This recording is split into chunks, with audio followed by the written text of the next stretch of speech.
So my name is Rochelle Tom. I am an educator here at Pai Ohe'eia. Um, is this a place that you folks have been to before? I'm trying to get a feel. Maybe you guys can do the little icon races if you guys have. Yeah, okay. Looks like not too many. Oh, maybe a few. Yeah. So yeah, so this is Pai Ohe'eia. I'll give you guys a quick little flash of what our fish pond looks like in a second. But right now I'm gonna just talk really quickly um, about the fish pond and what we can offer here. So He'eia Fish Pond is an 800-year-old culturally significant site. Um, it is within the Ahupua'a of He'eia, obviously, and if you guys have ever been out here before, it looks pretty majestic. It's resting right at the bottom of the Ko'olau Mountains.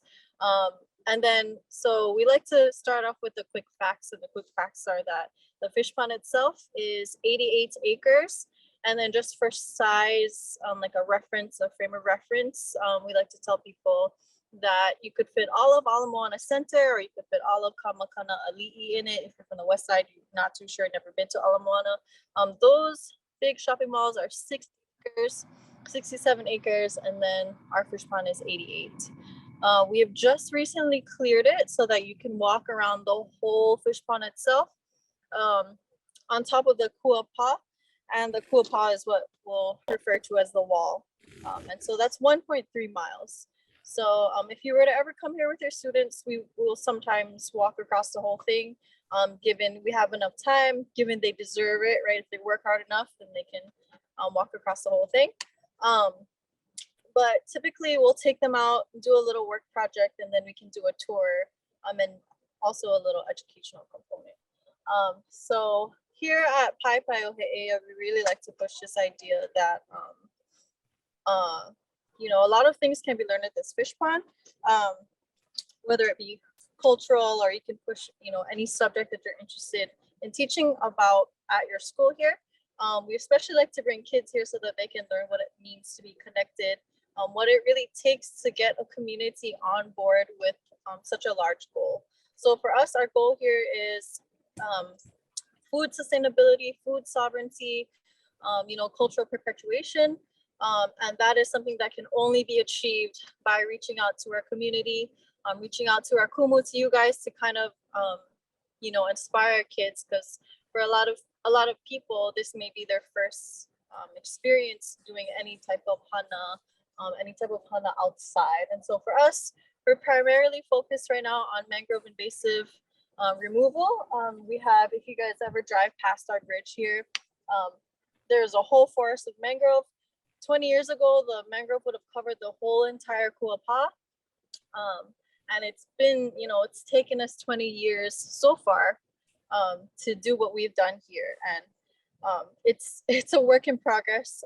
It's something that we pride ourselves in doing in terms of reaching out to the community. We could have had this stuff done a long time ago. Just, someone came and offered to take down the whole forest with his machine for free, and for us, like, that sounds amazing for restoration, and of course, but then you miss out on the aspect of being able to bring kids over and actually put your hands into the work here, put their hand, and to be able to say that you had a part in making the fish pond the way it is, right? We like to teach huli kalima ilalo. That means literally turn your hands downwards, because then when your hands are turned downwards, they're working in the land. And whatever you plant is whatever you sow. Opposed to your hands turned up, you're always asking for something, right? You're never going to survive that way. You always take. Then you're not going to learn any life skills and that type of thing. So yeah, that's kind of the main thing we like to teach over here. We also like to teach this idea of ai kamea loa'a, right? Use what you have, use the materials you have. And we'll take students on to a tour over here under our beautiful hale. This is what, a lot of people will think, oh, is this the hale that has been here for 800 years? Like, did the ancient Hawaiians build this hale? And then we're like, no, but Hawaiians built the hale, and today Hawaiians built the hale. So, it's a traditional structure. It's lashed traditionally.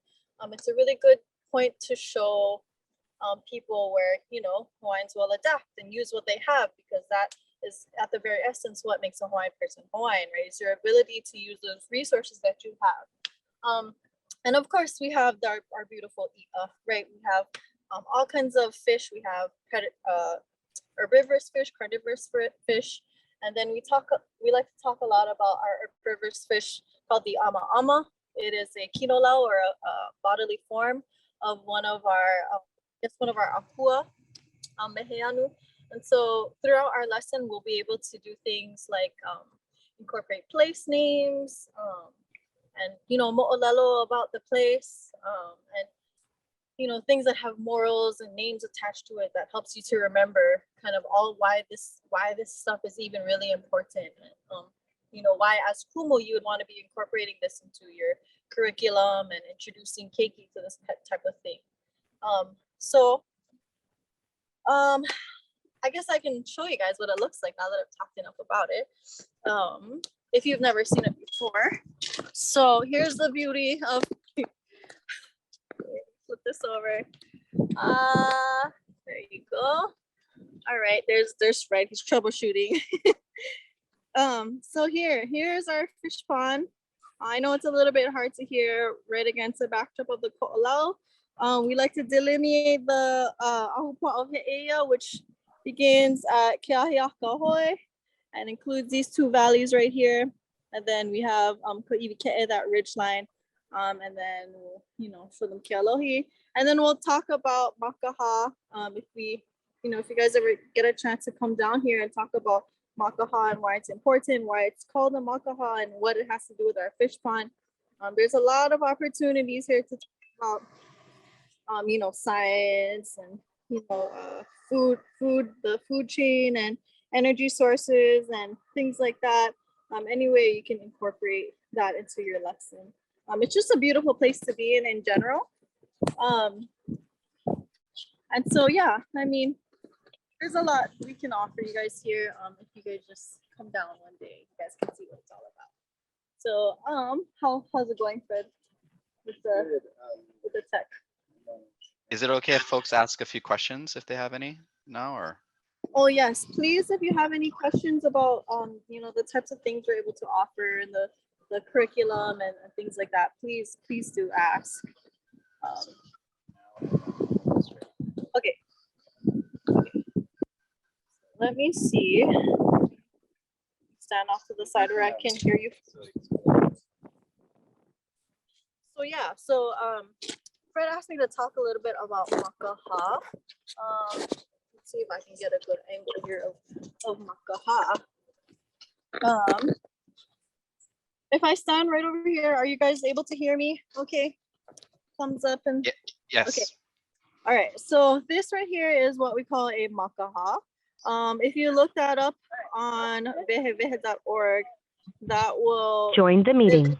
It'll show up as a sluice gate, but you actually break that word makaha down into two parts, and then you have maka, which are your eyes or an opening. Maka can also be the word for a camera lens. Maka can be the word for the center of a flower, or you know, the holes of a fish net, or even the eye of a needle, right? So if you were to look at an aerial shot of this whole fish pond, you would see these little openings called makaha, right? And then ha is the word for breath. And we think that it's called makaha for a few different reasons. One being because it is the opening or passageway where the fish pond breathes. And the breathing kind of refers to the tides, right? So just the way like your chest rises and falls, we have the tides, which will also rise and fall. And that's connected to the moons. And that's also another great lesson we can incorporate. And so we have makaha, and what's beautiful about our makaha is that this is what allows us to stock our fish pond kind of naturally, I guess. We don't ever have to raise fish in a lab or anything and bring them over, although we have done that in the past. But actually, let me just switch that back. So right now the tide is rising, and if we are here enough, then we know that fish like to swim opposite of the current. So right now the current is traveling this way. So all of the fish on the inside of the fish pond are trying to get out. And so, yeah, this is the inside. That's Malka. That's Makai on this side. And so then we know that the fish are trying to come out. And so we pick this spot because usually the avas are big milkfish used to like to hang out along the spot when the water gets, when the tide is pumping like this. So, and then when you flip it and the tide switches, the water would be going this way, and all the smaller fish on the outside are trying to come in. And because we have the gates, the makaha set up this way, those smaller fish can fit through all the small slots and the bigger fish cannot. And so once the smaller fish get in, then they feed, they grow. They're protected by, they're protected by this kuapa over here. They're protected from, more predators than usual.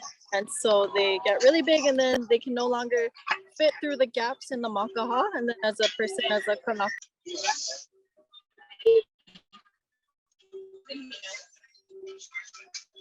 or this has how much longer and how long it lasts. And how long has that ever started? I actually, okay. Oh, okay. I see them. Do we monitor with flow meter too? I think someone has their mic on maybe in the background. If someone doesn't Oh, mind, sure. I'm not sure her muting. I don't know if you guys hear a lot of background. There we go. Okay. Okay, thanks. So let me just do my best to answer some of these questions. We do monitor. That's actually a Fred question. Yeah. So there's a bunch of things that we monitor. We have water quality monitoring from way upstream at Papahana Kuaola, all the way down the stream, down the river, through the wetland and the Lo'i system, and out into the pond, and then all the way out into the bay. So we have different stations where we look at different water quality parameters like dissolved oxygen, salinity, nutrients, those things. We don't have ongoing continuous monitoring of how much water is flowing in and out of the pond, but there was a student who studied that a few years back. And what was interesting about her study was it kind of spanned this time when the fish pond, when Pai Pai rebuilt a section of wall and reinstalled a makaha that was never there before, or that had not been there for decades. And she found that when they did that, the circulation increased greatly in the pond. So in fact, it might have been this one, Makaha Nui. Was this where the puka was in the wall? That one. Oh, that one. Yeah, really, we're close to it. But yeah, Makaha Nui was one of the traditional makahu that we always know was there for a long time, ever since. So yeah, overall the makahas, they really help with the exchange of water in the pond. And so on the ocean side, we have salt water flowing in tidally. But then on the Mauka side of the pond, we have the freshwater makahas that bring fresh water into the pond and help create that right mix of salinity that promotes phytoplankton growth and that the fish like to be in. Let's see. Do king tide events impact fish behavior that you've seen? Fish behavior. I don't study too much of fish behavior. I haven't been able to kilo out here as long as I wanted to. Mostly because I'm on the inside and working on office things. But I mean, there have been times where we've seen king tides damaging our wall, and then also even carrying fish on top of the kuapa, and then there would be times where there'd be fish kills. So there's definitely significant events that are associated with king tides. We use lolu to thatch our hale. So this is a Fijian lolu. Traditionally, it would have been the Hawaiian lolu or even pili grass, but I think pili grass is not as common on this side of the island. I think it likes, maybe I could be wrong, but I think it likes more drier environments, but this is Lolu right here. This is the one that you see growing on the medians and the highways all the time. And we mostly use it to factor hale here. That's all I can think of for here. Do we have a database where you keep the data that students can access and add to? So we currently do not. We have, Well, PyPy does not, but yeah, so as the NER, the National Estuarine Research Reserve, we keep I wouldn't call it a database. It's like a big, ugly Google folder right now where we house everything. Eventually, what we're trying to do is get it to an online portal so that at least students can access it in somewhat real time. That is the idea, but it's going to take us another couple years to get there. Hey, Fred, don't you guys have the swamp data that's available online that they could check out though? That's a resource that's up and available though, right? Yeah, so all of our data is submitted to a national database. It's not real time because there's some quality control that happens before it gets put on there. But it does go to a national database. I can share that. That's just our that's kind of like our basic water quality monitoring stuff. And yeah, it can be interesting if you're looking at, you know, like tidal cycles and things like that. It's a little bit hard to use. The interface is a little bit technical, but I'll share that with you guys. Can students contribute to your water quality data when they visit? I don't see why not. I mean, yeah. Yeah, we try to get students collecting data. One of the things we were going to do with you guys today was something, activity we came up with called the Vaikai Challenge. So trying to collect, like find fresh water, find salt water from in this environment, use your kilo to figure out where that might be, and then collect those two kinds of water and then mix them to make Vaikai or brackish water at a certain salinity. So that would be one way that we kind of involve students in some basic data collection. It's not that we would use the data in our, you know, our database per se, but always going out there and measuring things is helpful just to us to be able to realize what's going on. My headphones here. It looks pretty lame. I don't know. Like, what are they showing us? Sorry if it's kind of lame. We're going to try and switch to we're going to switch to my phone and see what we can see underwater. So maybe let's see, did we answer all of the questions? Just this one about kilo and using the practice to manage the fish pond, and then that also kind of sounds like the next question about how the Hawaiian moon calendar practices, how we use that to manage the fish pond. So kilo has everything to do with how we manage our fish pond, and that's also something that we like to share with our students who come by. It's this idea that you know, you naturally observe the environment, and the trick with that is that you have to be here as much as possible. And so, you know, we share that Hawaiians are able to do things like predict the weather, you know, depending on the types of clouds that are overhead or near or far, the shape and size of them, the directions of things like the current and the wind and the clouds and the sun, and the moon as well, because the moon influences the tides, and that there's a lot we could talk about in terms of kilo. And so, yeah, we definitely use kilo as like a driving force to kind of share, like, you know, how and why we would manage this fish pond in the first place, right? So that's a great question. We can totally talk more about that later on.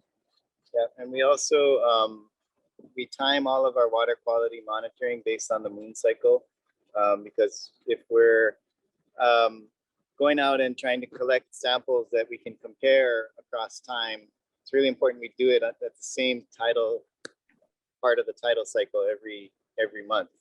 Otherwise, we could be looking at something that just fluctuates over a daily time period. So we try to time it for the full moon and at the lowest tide of that period. So yeah, it's super important. Okay. Fred, can you talk real quick before you jump to that thing? Because this is kind of like a big climate change kind of teacher workshop. Can you talk a little bit about how the impacts of climate change, whether it be sea level rise or storm surge, is affecting sort of the management plan of going forward with the fish pond and kind of the balance of salinity like that? I know that's a big question, but maybe you can touch a bit on that. Well, actually, I was gonna get to that in a little bit, like after. Okay, perfect. Yeah. I have some slides I can share with you guys. Awesome. Thanks, Fred.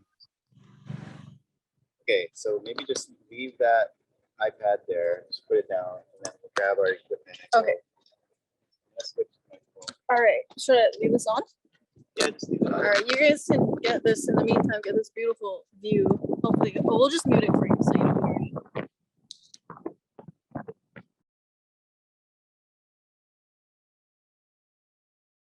Okay, can you all hear me on the phone? We can, Fred. Okay, I'm gonna turn this down. All right, so you're gonna have to bear with us as we do the setup. I'll show you what it looks like first. We've only done this a few times, but basically, so Rochelle is holding a GoPro on a stick, and you see the piece of cable that's attached to it. So turns out if you take a regular old piece of coaxial cable from City Mill and you trim off exactly the right length of the insulation, it's able to pick up the Wi-Fi signal that the GoPro emits. And normally Wi-Fi can't travel very far underwater. So you put the cable right next to the GoPro, goes underwater, and it picks up the Wi-Fi signal and transmits it up the cable and up, out of the water. And then you put your phone near the other end of the cable and it receives the Wi-Fi signal. So this is a very janky way of getting some underwater footage. And usually it works. So we're gonna transition to the other side of the Makaha, and then we'll try it out. Okay? So I'll follow you. So yeah, go around that. I see some fuel from that side. So she's walking around. There's the bridge. The tide is pumping because this is a king tide day after all. So we went from a really low, we're heading to a really high. So the way that it worked, that it's best or so, was I stuck it in right here, and I kind of just slowly brought it over to the bubbles, and it looked out like that way. Okay, wait until I set it up.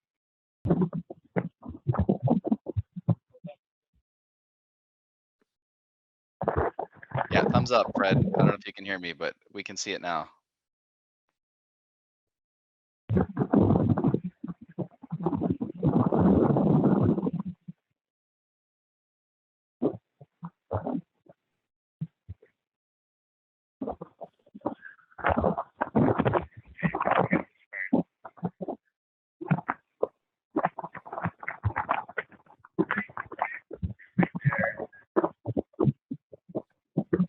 Oh, we're underwater. It's so cool. Just keep it pointed like towards the bubbles. Get it closer and I can cut it away. And where's some small fish?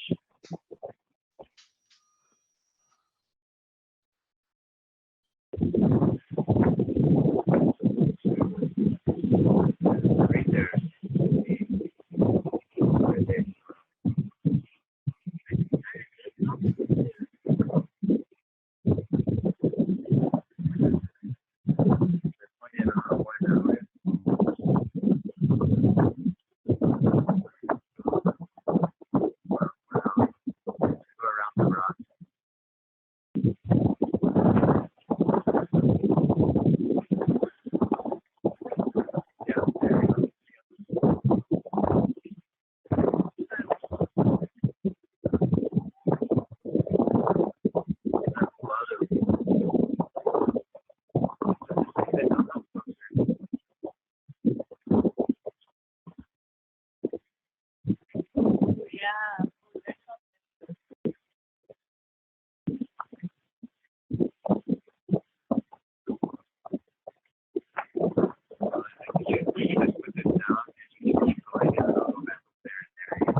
All right.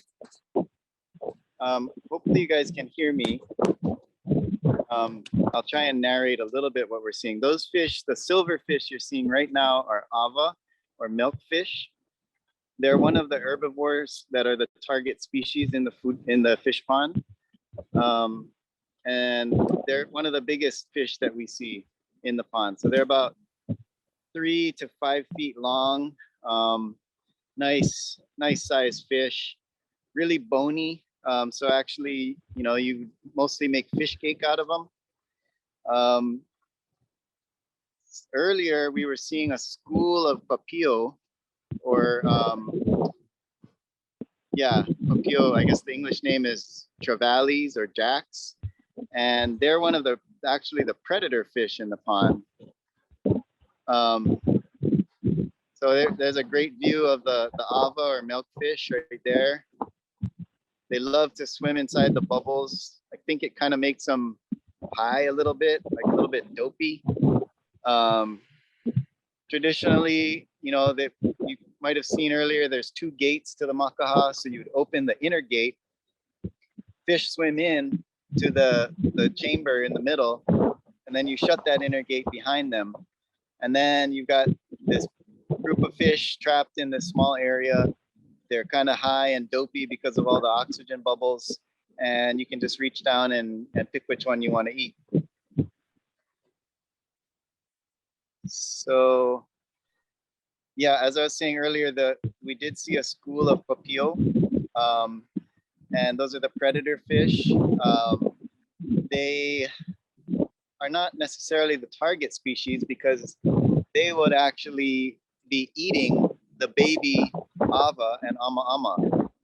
So every so often during the summer, Paipaioheia will arrange a holo holo day, and people can bring their own fishing poles and cast into the pond and try and catch the papio specifically.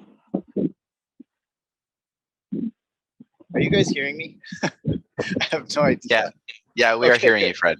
Yes. Okay, yes. I thought I was just There are talking. a couple of questions in the chat. Sharon was asking, do you collect the fish for eating from there? Right now, we don't. Well, the fish pond folks they're allowed to take home, I think it's like 1 fish per person per month during the season. But we're not really at, full production yet. There's a lot of work that still needs to be done in terms of the mangrove removal and wall restoration, as well as just understanding the water chemistry in the pond and the food web. So we're not at production level yet for sure. Population is still pretty small. And we want to be able to raise these fish, especially the ama or the mullet, and have them actually go back out into the bay.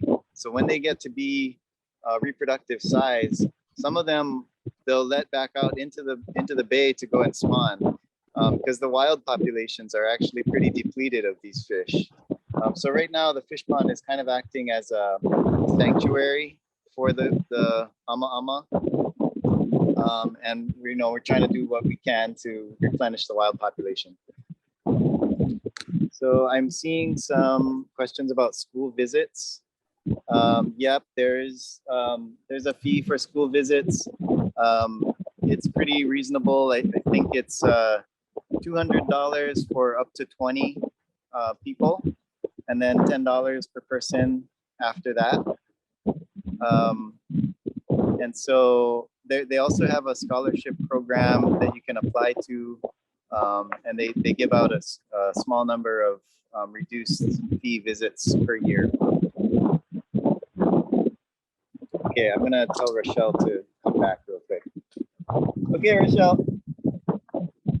Yeah, Rochelle. You're good. Yeah, we could look at it all day, but all good. Thank you.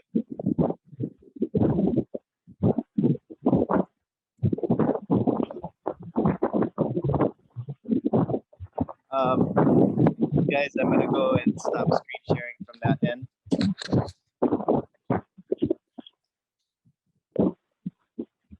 And if anyone has questions, feel free to type it in the chat. We can relay it to them too.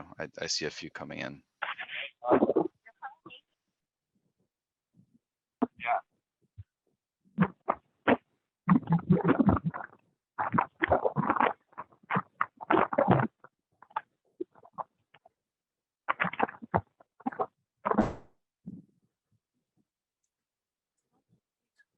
No, it was really good.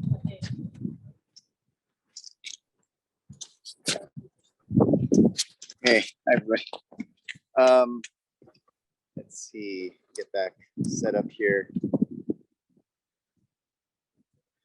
right, you guys can hear me again? Okay. Yeah, we can hear you good. That was awesome. All right, I'm really glad that worked out.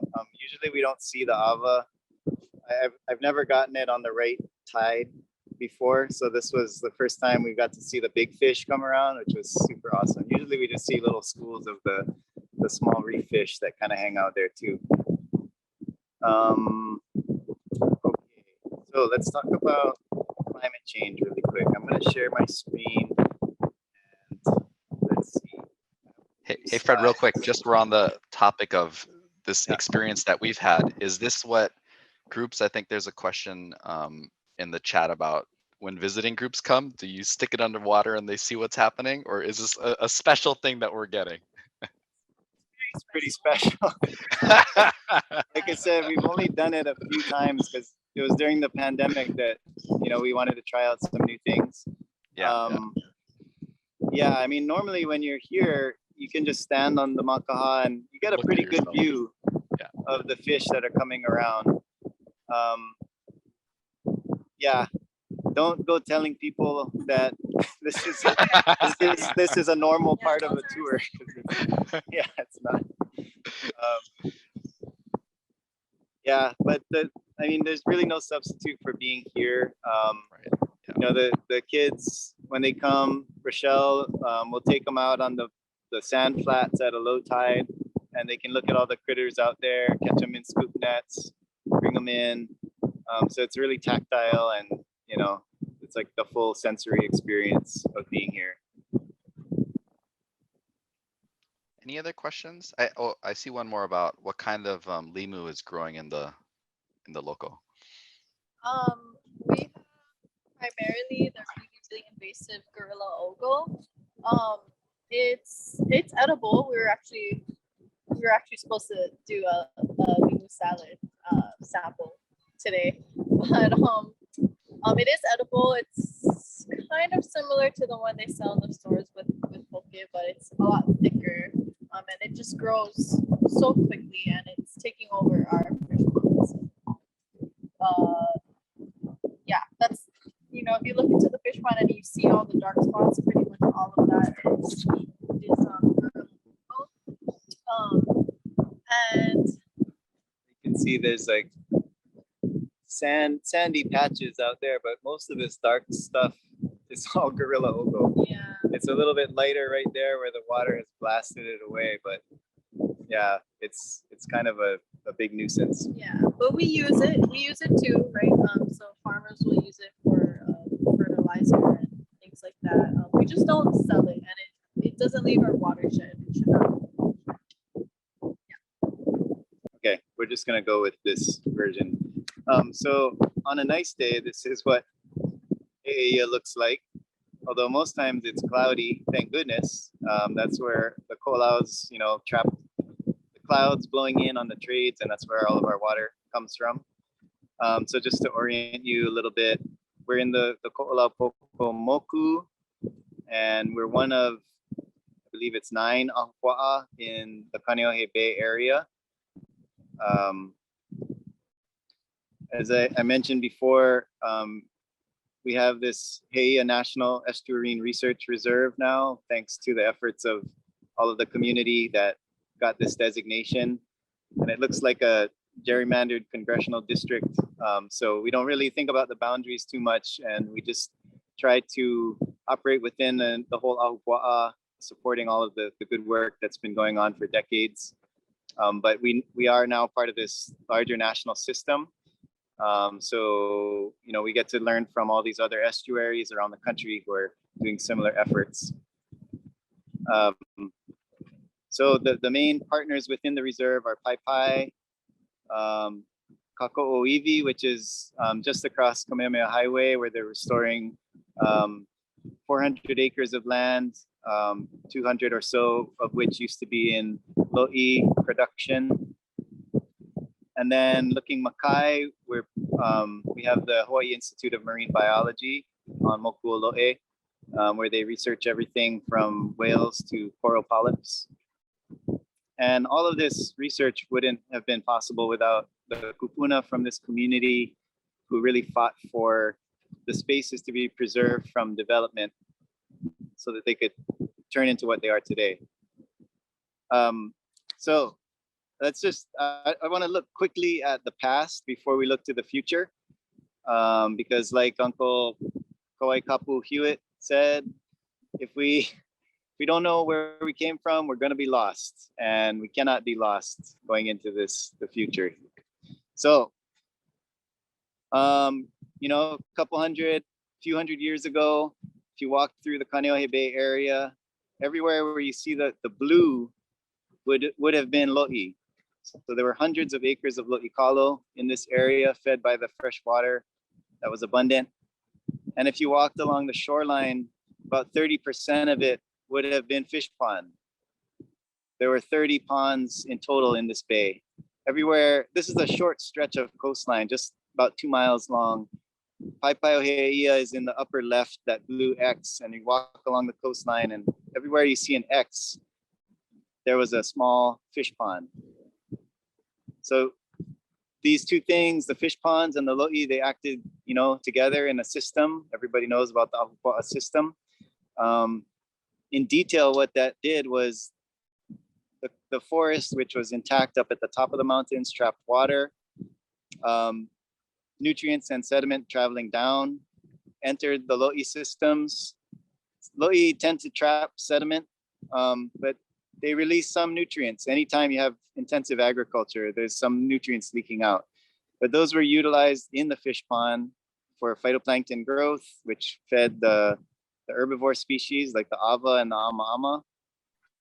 So all of that kind of broke down, you know, with the coming of commercial agriculture and shifting of land tenure. So these are some pictures from the Kaneohe area from the early 1900s where they planted pineapple. And you can tell they had no idea about contour farming.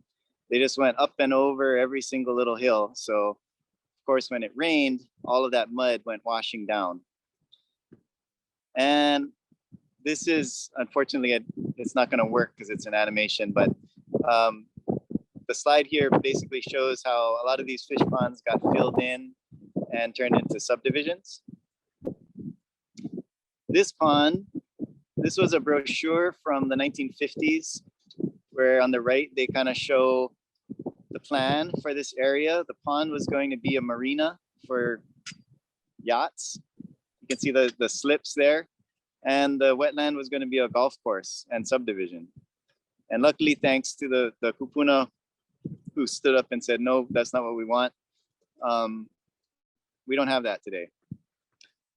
Some of the other impacts, dredging during World War II, you can see the scars on some of the reefs where they scraped the coral off and made channels for ships, and they used the material to build runways. And planting of invasive mangrove trees, which they had good intentions. They were trying to stop all that mud from washing down. So this is the bridge on Cam Highway where the stream empties out into the bay. And once they planted mangroves, it turned into this. This is about 2016. So now you have all this restoration that's been taking place. The stream mouth is open again. That's that same bridge. This is already a couple years old, so pretty much the mangrove is all gone and the stream is flowing into the ocean again. We're collecting some data, looking at our lo'i as they accumulate sediment and serve their function. And we're seeing native birds that haven't been seen in a generation come back to nest and feed in the lo'i. We're also seeing fish and other species use the stream, swim in and out of the stream and the estuary like they're supposed to. So getting to the climate change thing, what's going to happen as we continue to restore, it's not just a function of what we do, but of course what nature wants to do. So this is a pretty quick simulation of sea level rise in our area. So that's the fish pond with 3 and 6 feet of sea level rise, and you can just see the depth of water indicated by the darker colors. So it moves into the wetland, and as we speak, they're actually up there checking out kind of this area and looking at whether it could function as another fish pond as the salinity pushes inward.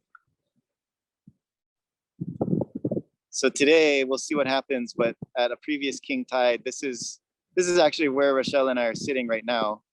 But that's what the wall looked like. So it does get flooded underwater, and you guys have some damage sometimes, right, from the high tides. Yeah, definitely. Yeah, so the rocks get toppled over.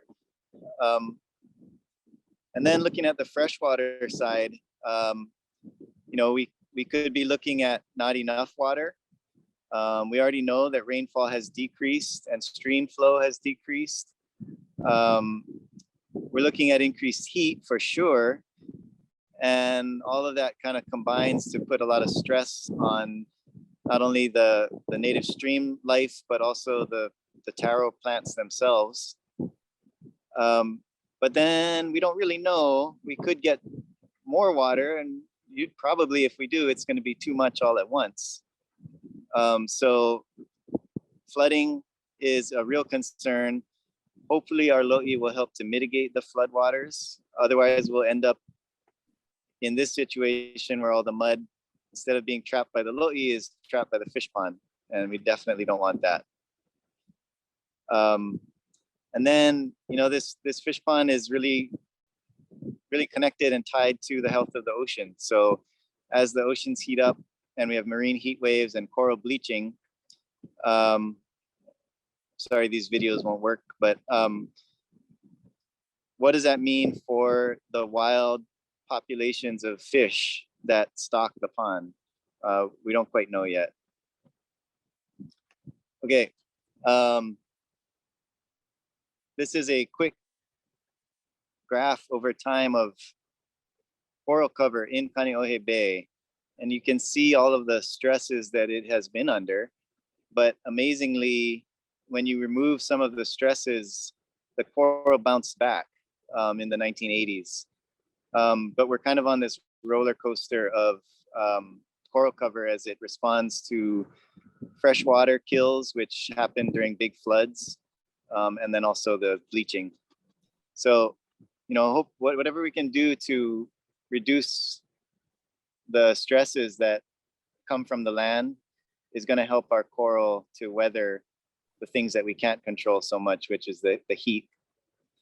So, and again, that definitely affects our fish pond. I'll end by saying that a lot of, you know, our ability to understand what happens to He'eia with climate change is going to depend on research done by local grad students. We've had a just amazing group of students over the last few years. They're so motivated because they come from these places and they want to understand what's happening.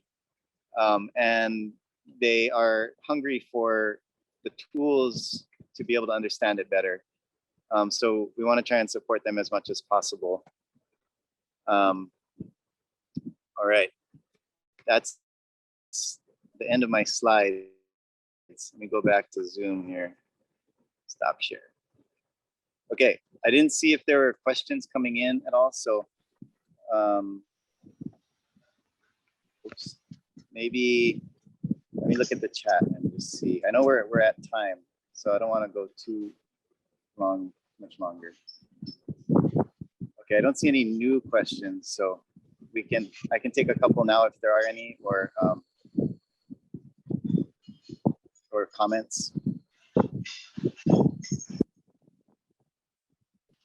This is cool, Fred and Rochelle. Thanks for pivoting on a dime and giving us a really cool experience. We really do appreciate it. Anyone have any questions? You're welcome. Go ahead. And I think Sharon has a question. Sorry. I heard that you were using the mangrove to build things on Color campus. Is that still something that you're doing, or are you looking at ways to use the mangrove that you're harvesting out?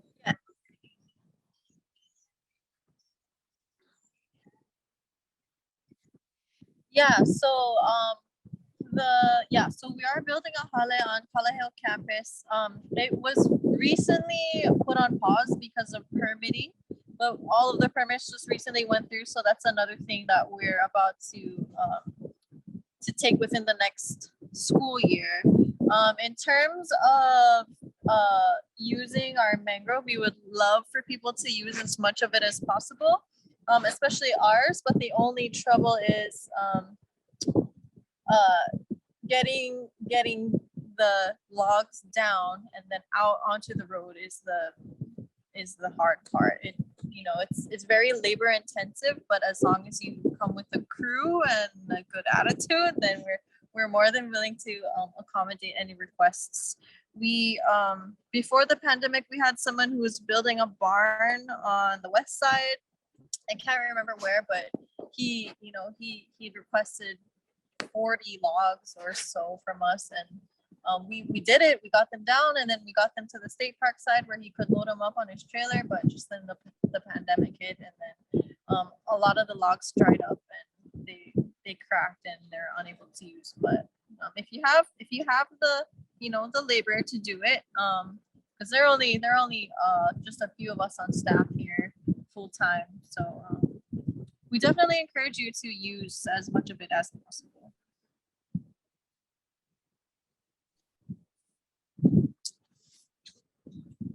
any other questions or comments?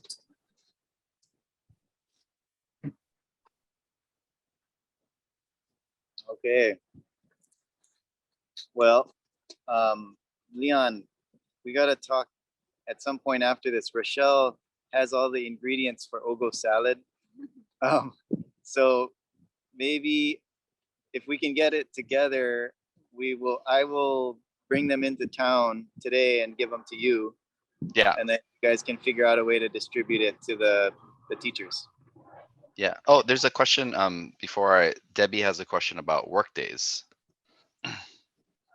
So our community work days are less so in the summer. We actually kind of have one a month in the summer, but the next available work day on the Saturday, our weekend work days, are not until September, and you can do that by logging onto our website. Rim pack. But you can find that by logging onto our website and emailing our admin account, admin@PiPiOPA. Sorry, did you guys catch that? It's on our website. Yeah, so September will probably be our next one. And I think there was another question. Oh, and then of course you can always just email me to set up educational tours. Oh yeah, maybe teachers can join in the next one. Yeah. Yep. And in terms of Fred's question of getting maybe the ogo salad, I'll send something out through email of the best way to coordinate that with all the teachers. So I'll get that from him tonight, and then if you are in town, it might be easiest just to swing by in town, and we can coordinate something. I know some of you need posters and stuff like that, so we'll work that through.